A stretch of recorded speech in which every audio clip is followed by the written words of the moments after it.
ભાવનગરના મહુવા તાલુકામાં ગેસ સિલિન્ડરને લઈને લોકો થયા પરેશાન। ઇન્ડિયન ગેસ એજન્સીનું સર્વર થયું ડાઉન। ગામડેથી આવતા લોકોને થયા ધરમધક્કા। ગેસ સિલિન્ડર હાજર સ્ટોકમાં હોવા છતાંય બિલ બનતા નથી, જેથી લોકો પરેશાન થયા। છેલ્લા 24 કલાકથી સર્વર ડાઉન હોવાથી સ્થાનિક અધિકારીઓ પણ બન્યા મજબૂર। નવા સિલિન્ડરનું ઓનલાઈન તેમજ ઓફલાઈન બુકિંગ હાલ કરાયું બંધ। આસપાસના ગામડાના લોકોએ ગરમીમાં ખાધા ધરમધક્કા।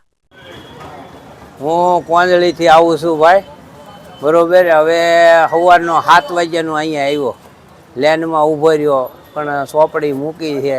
હવે ગામડેલી અમે બાટલા ના કાંઈ છે નહીં અત્યારે, બરોબર। હવે એ અમે આવ્યા, પણ હવે અહીંયા વારો નથી આવતો ભાઈ।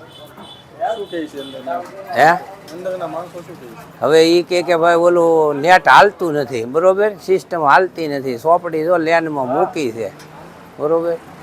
બાટલા તો ઘણા છે, પણ હવે એ કાંઈ વારો આવતો નથી। અમે ગામડેલી આવ્યા, જો બાટલો પડ્યો, ગાડી ને બધું પડ્યું અહીંયા। એવી અધોગતિ છે ભાઈ। મહુવા તાલુકા ખરીદ વેચાણ સંઘમાંથી હું ગેસ એજન્સીમાંથી બોલું છું। અહીંયા હું મેનેજર છું। સિસ્ટમ ઉપરથી લોક છે, 24 કલાક થઈ ગયા છે, પણ હજી સુધી શરૂ થઈ નથી। અમે લોકો ટ્રાય કરી રહ્યા છીએ, બુકિંગ થતા નથી, બુકિંગ ઉતરતા નથી। બુકિંગની સિસ્ટમ એ ઉપરથી લોક છે। હવે ક્યારે શરૂ થશે એ અમને ખ્યાલ નથી। ઉપરથી કોઈ સૂચના હજી આપવામાં આવી નથી। ત્યાં સુધી આવે નહીં ત્યાં સુધી અમે કશું કોઈને જવાબ દઈએ કેમ છીએ નહીં। સમાચારની અવનવી અપડેટ જોતા રહો નિખરતા ગુજરાત ન્યૂઝ સાથે। નિખરતા ગુજરાત ન્યૂઝને લાઇક, શેર, સબસ્ક્રાઇબ કરો અને બેલ આઇકન દબાવીને સમાચારની ઝડપી માહિતી મેળવો।